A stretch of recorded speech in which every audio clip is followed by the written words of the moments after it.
자, 이번에는 타임라인에 대해서 설명을 좀 드리겠습니다. 가장 하단에 있는 이 부분이 이제 타임라인 부분인데, 뭔가 이렇게 왔다 갔다 할 수 있는 공간이 보여요. 그쵸? 그리고 왔다 갔다 하니까 아래에 있는 어떤 마커에 대응하는 형태의 숫자가 이 위에도 보입니다. 이 왔다 갔다 하는 부분에.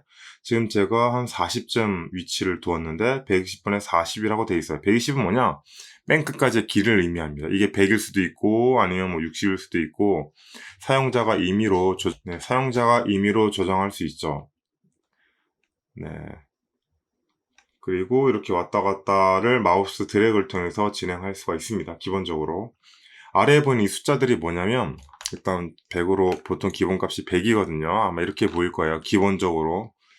이 아래에는 타임라인이 일종의 시간이라고 보면 돼요. 시간. 기본적으로는 정확하게 말씀드리면 1초에 29.97프레임을 우리가 지금 보고 있는 건데 그렇게 하면 좀 이해하기도 힘들고 29.97, 0.03이 모자라서 30이 안 돼서 계산하기가 좀 번거로운 부분들이 있잖아요. 그래서 일반적으로는 3D Max를 작업하는 애니메이터들은 1초에 30프레임이라고 계략적으로 이해하고 있습니다. 그래서 플레이를 했을 때 이렇게 여기 보면 플레이 애니메이션 있죠. 눌렀을 때 이렇게 타임라인이 이렇게 지나가죠.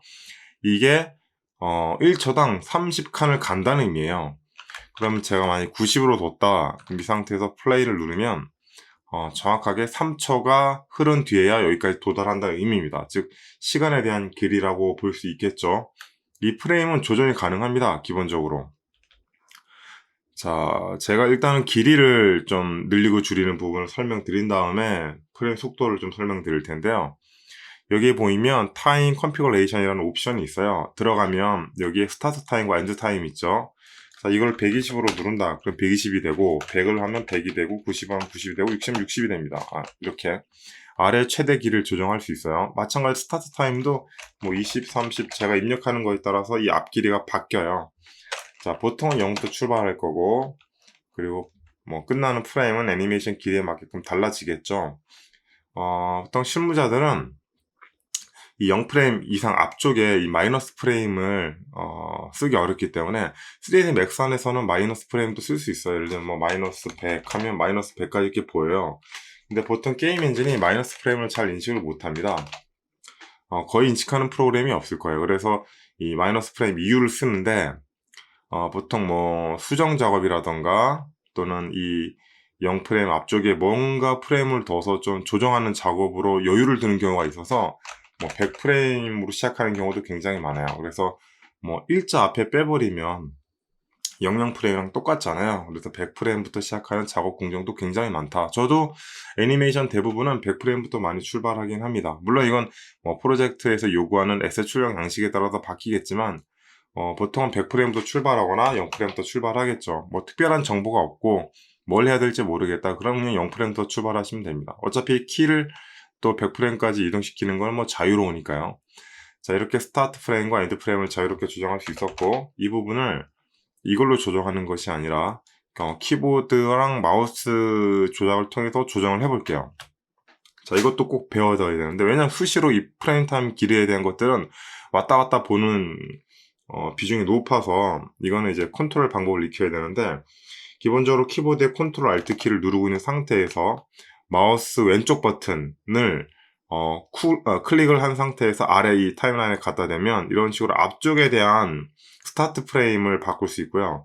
마우스 오른쪽 버튼을 누르면 뒤쪽에 대한 이 엔드 프레임을 조정할 수 있습니다. 그래서 스타트 프레임과 엔드 프레임을 여기서 조정하시지 말고 자, 이쪽에 컨트롤 알트를 동시에 누릅니다. 그 상태에서 마우스 왼쪽 버튼으로 조정하는 것과 오른쪽 버튼으로 조정하는 이 길이 조정 방법을 먼저 꼭 익히시고요.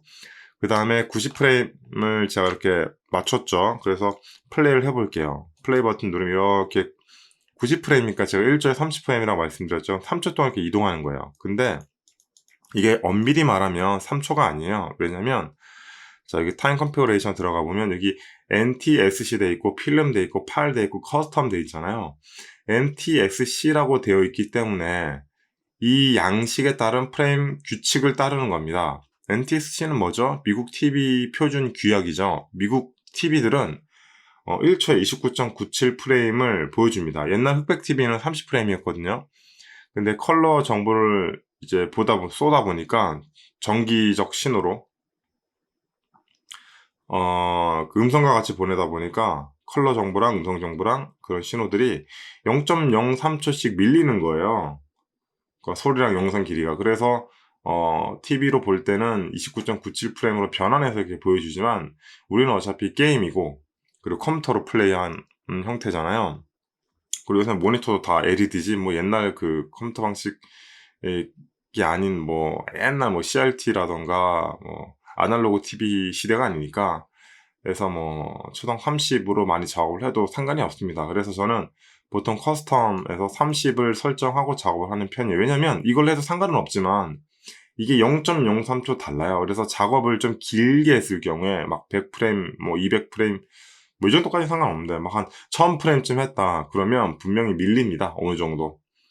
그래서 저는 커스텀, 물론 이걸 해도 이게 초당 30% 인식하기 때문에 뭐 기본적으로 작업에는 별 무리가 없지만 저는 정확한 작업을 위해서 커스텀 30 FPS가 이게 초당 프레임 수거든요. 프레임 퍼 세컨드라는 의미거든요. 그래서 30으로 이렇게 설정하고 하는데 지금 제가 말씀드렸죠. 1초에 30이라는 설정이라고.